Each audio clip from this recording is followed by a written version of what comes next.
So today I've got another Becoming Sam update. It's not one that I thought I'd be making anytime soon, but I have some really exciting news to share. I recently had a follow-up appointment with Dr Lorimer. Dr Lorimer follow-up appointments happen usually about, I think it's 6 months after you're on T, or maybe 6 months after you first saw him. But anyway, I wasn't prompted to make an appointment with him. I chose to make an appointment with him because I wanted him to refer me for a top surgery consult. But more on that a little bit later.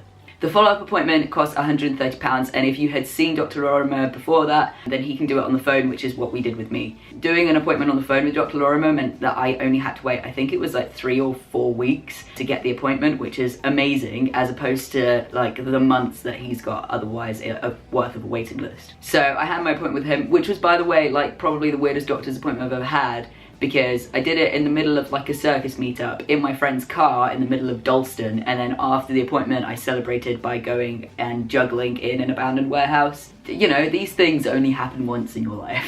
But anyway, the appointment was really nice. He called me and basically we just had a little bit of a chat about how things have gone for me with my hormones and stuff like that.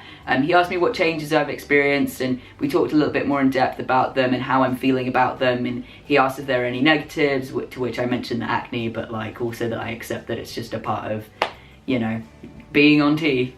And yeah, he actually asked me about Minox and if I take it, which surprised me, but yeah, he said he's been made aware of it a few months ago, and yeah, he said that there's no like scientific research to prove it, but he's had a lot of people telling him that it works, and a lot of pre-T people as well. So for you pre-T people thinking about maybe doing minoxidil like it's a drug, oh my gosh, for you pre-T people thinking of maybe taking minoxidil and using minoxidil, apparently it works, and a lot of people are saying that it works. So yeah, there's that. There might be videos about that somewhere on the web, but yeah, I didn't start mine pre-T, so I can't say anything about it.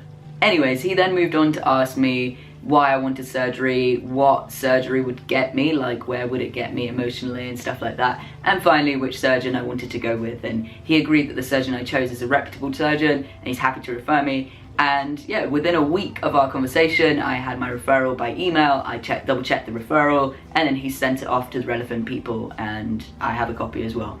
So that's that. It's a half an hour appointment. We were actually on the phone for nearly an hour, but yeah, it was quite pleasant. I love talking to Mr. Lorimer. I think he's a great guy. He's really nice. So it was really good to be able to talk to him again. I wish I could talk to him more regularly. I don't really know what about, but talking to him about my transition always makes me feel better. He's just one of those people. He makes you feel good, especially about being trans, which is difficult. It's difficult to feel good about being trans, but he somehow manages it. So yeah, so more on to me getting top surgery privately.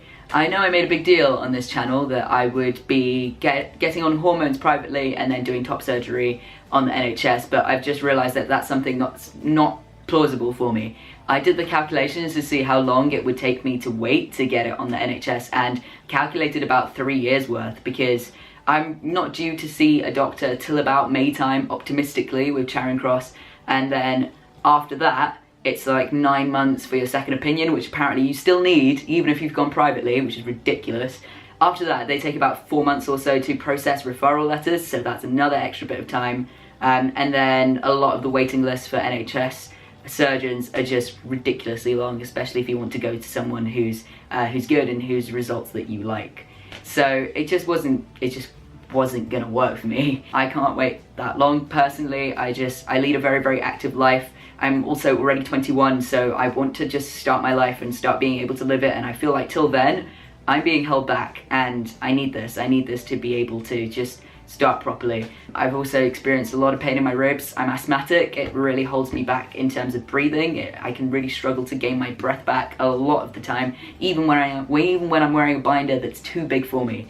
So even wearing a binder that's one size up is constricting me too much, so I'm really struggling. If you've been watching my videos, you've probably heard me a million times mention that I've got a back problem. It's quite bad. I have a little problem with my spine, so wearing a binder and giving myself backache on the top of my back and in my ribs is really not something I need, on top of the fact that I have really bad lower back pain as it is. So I feel like it's quite necessary for me right now in my life. The surgeon that I'm choosing to only does private surgeries. He's called Miles Berry. His results are really difficult to find online because he's kind of trying to keep it on the down low, so there's only a few here and there that are quite difficult to find. but they are all insanely good. In my opinion, some of the best that I've ever seen. One of my closest friends right now, he has had double incision with Miles Berry, and his results are hands down some of the best ones I've ever seen, and I'm not just saying that because he's my friend. Genuinely incredible results, and I really want to go with this surgeon. I will be setting up a UK ring that I'll probably make a video about at some point. The thing is, I can somewhat afford the surgery with the help of my mum. It's just that I pay for rent in the flat that I live in, and I will have to be at least 2 weeks off of work on just statutory sick pay, which, if you know how much it is, it's like basically nothing. I can't remember, but it wouldn't cover anything. Like even a month of being out of work wouldn't even cover like most of my rent, so I need help just to be able to afford rent in the time that I can't work. So yeah, I will definitely be making a UK ring just to cover that aspect of things. Of course, I will be documenting all of it. I've got my consultation on the 10th of October, so you can expect to see a video then of a very excited me talking about when things are happening. Miles Berry only has, at the moment, a 2-week wait between consult and surgery if you want. I think that'll be too quick for me, so I'll probably have surgery around November time. They basically say when you book the surgery, you have to pay a deposit, and then you have to pay the full amount 2 weeks before the surgery. Apparently that's actually more flexible than they say. It's really not as rigid as they make it sound. Apparently they are a bit more flexible with it. But yeah, I think I definitely won't go 2 weeks straight into surgery because that'll be a lot really quickly. I need to plan it with work and stuff like that. So I think it will be more along the lines of November time. So yeah, my next Becoming Sam update should be really, really exciting. I've been buzzing since I made the decision, and I've kind of got a lot to look forward to. I cannot wait. I really, really cannot wait. Even just for a consultation, I cannot wait, to be honest. So thank you all so much for watching. Like this video if you liked it. Shoot me a little comment down below, and please do subscribe. I will see you all next time.